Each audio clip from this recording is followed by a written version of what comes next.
के हो भनेदेखि पार्टीको औपचारिक आधिकारिक निकायमा कमिटीमा होला, अधिवेशनमा होला, महाधिवेशनमा होला,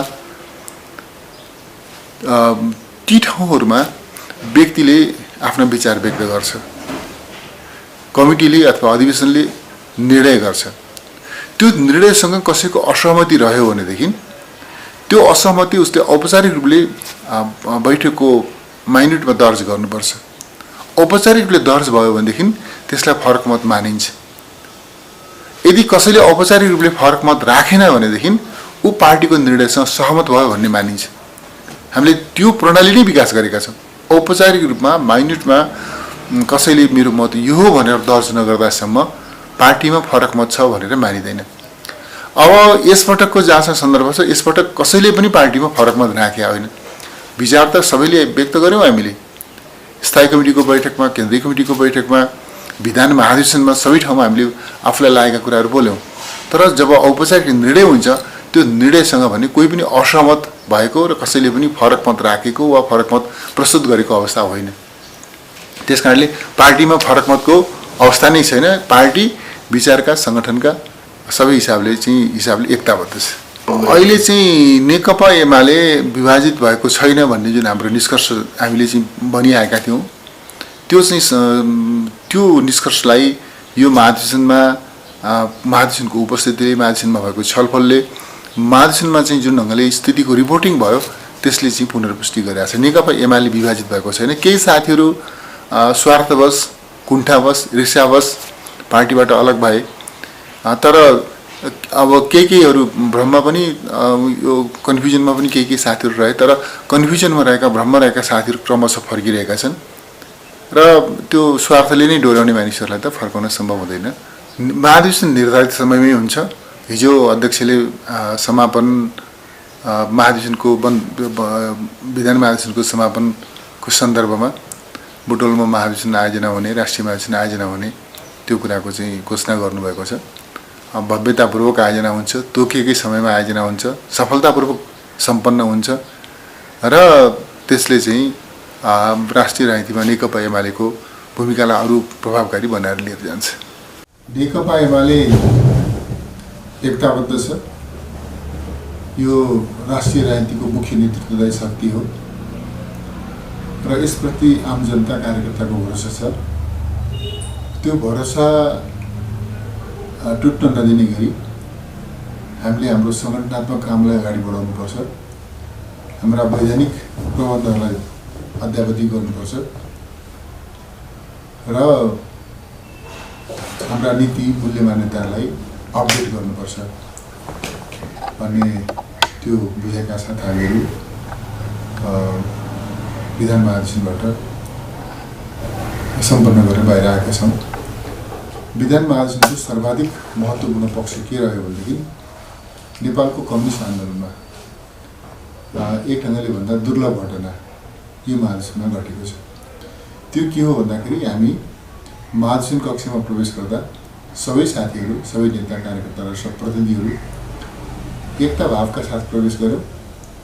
एकता भावका साथमा छलफल गऱ्यौँ, सहमति र सर्वसम्मतिले निर्णय गऱ्यौँ र एकताबद्ध भएर हलबाट बाहिर निस्क्यौँ।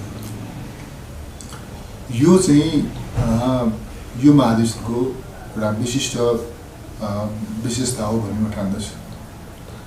यसले चाहिँ आम जनता र कार्यकर्तामा पार्टीप्रतिको भरोसा बढाउने काम गरेको छ। सिद्धान्तको प्रश्नमा हामीले धेरै महत्त्वपूर्ण काम गरेका छौँ। पहिलो कुरो के गर्यौँ भनेदेखि यो महाधिवेशनले जनताको बहुदलीय जनवाद, कतिपय मानिसहरूमा लागिरहेको थियो, त्यो कन्फ्युजन थियो। अब जनताको बहुदलीय जनवादको प्रयोजन सकियो कि भन्ने पनि थियो, कतिपय मानिसहरूलाई त्यो लागेको थियो। त्यस्तो होइन। जनताको बहुदलीय जनवाद नेपाली क्रान्तिको सिद्धान्त हो, यो मार्गदर्शक सिद्धान्त हो र समाजवादसम्म पनि यसले हामीलाई मार्गदर्शन गर्छ भन्ने कुरालाई हामीले चाहिँ यो महाधिवेशनबाट पुनर्पुष्टि गरेका छौँ, नयाँ उचाइका साथ पुनर्पुष्टि गरेका छौँ।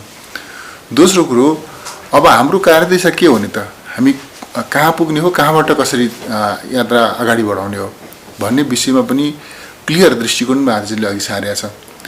हामीले के भनेका छौँ भन्दाखेरि अहिले चाहिँ आर्थिक सामाजिक क्षेत्रमा प्रगतिशील रूपान्तरण गर्दै समाजवादको आधार निर्माण गर्ने हो, जनताको बहुदलीय जनवाद कार्यान्वयन गर्ने हो र समाजवादको आधार निर्माण गर्ने हो भनेर यसले कार्यदिशा पनि स्पष्ट गरेको छ। तेस्रो कुरो, हामीले चाहिँ पार्टीको आन्तरिक जीवनका सन्दर्भमा जुन प्रकारको लोकतान्त्रिक अभ्यास गर्दै आयौँ, त्यो लोकतान्त्रिक अभ्यास ठिक थियो कि बेठिक थियो त भन्दाखेरि यो सर्वथा ठिक थियो।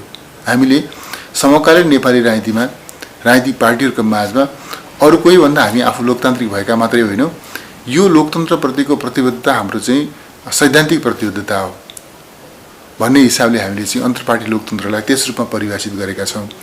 र सँगसँगै हामीले एउटा धेरै महत्त्वपूर्ण काम के गर्यौँ भनेदेखि यो अन्तर्पार्टी लोकतन्त्रका क्रममा जुन खालको अभ्यास हामीले गर्यौँ, अभ्यासका क्रममा केही नकारात्मक अनुभवहरू पनि हामीले प्राप्त गरेका छौँ।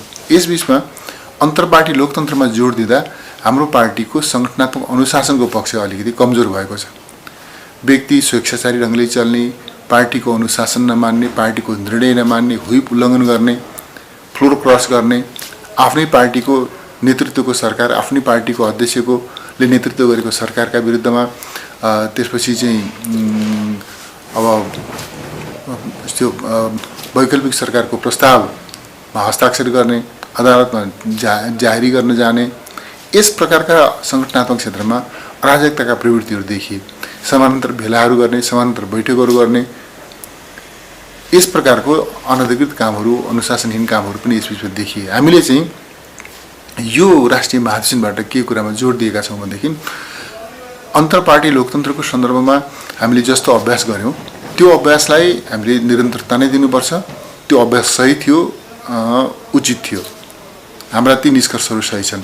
तर सँगसँगै यसबिचमा जुन अनुभव आर्जन भयो, पार्टीलाई अनुशासित पार्टीको रूपमा विधिसम्मत ढङ्गले चल्ने, लोकतान्त्रिक ढङ्गले चल्ने तर अनुशासित पार्टीका रूपमा, पार्टीका निर्णयहरूप्रति, पार्टीका निष्कर्षहरूप्रति निष्ठावान नेता कार्यकर्ताको पार्टीका रूपमा यसलाई चाहिँ हामीले अगाडि बढाउनु पर्ने आवश्यकता छ भनेर अनुशासनको पाटोमा यसले अलिकति फोकस गरेको छ। र हामीले चाहिँ यो सँगसँगै यो अघि मैले भनिहालेँ सङ्गठनात्मक जीवनका समस्याहरूलाई पनि हामीले चाहिँ विश्लेषण गरेका छौँ, विवेचना गरेका छौँ र निष्कर्ष निकालेका छौँ। जहाँसम्म व्यक्तिको प्रश्न हो यहाँले उठाउनु हो, मैले दोहोऱ्याउन चाहन्छु, यो महाधिवेशन व्यक्तिका प्रश्नमा छलफल गर्नका निम्ति आयोजना गरिएको महाधिवेशन होइन। यो विचारका प्रश्नमा छलफल गर्नका निम्ति, नीतिको प्रश्नमा, विधिको प्रश्नमा छलफल गर्नका निम्ति आयोजना गरिएको महाधिवेशन हो, विधान महाधिवेशन हो। हामी त्यसरी नै छलफलमा केन्द्रित भयौँ। अब यो यति उन्नत ढङ्गको ग्रुप डिस्कसन भयो, ग्रुपका निष्कर्षहरू प्रस्तुत भए, हामीले प्रस्ताव गरेका कैयौँ चिजहरू फ्लोरले करेक्सन गरिदिएछ। हामी नेतृत्वले प्रस्तुत गरेका कैयौँ चिजहरू, हामीले चाहिँ त्यो प्रस्तुत गरेका कैयौँ प्रस्तावहरूलाई फ्लोरले चाहिँ त्यसलाई समृद्ध तुल्याइदिएको छ, परिष्कृत गरिदिएको छ, हुबहु मान्या छैन फ्लोरले। यसले के देखाउँछ भने राष्ट्रिय यो विधान महाधिवेशन जुन छ, यो विधान महाधिवेशनले आफ्नो अधिकार राम्रोसँग एक्सर्साइज गरेको छ।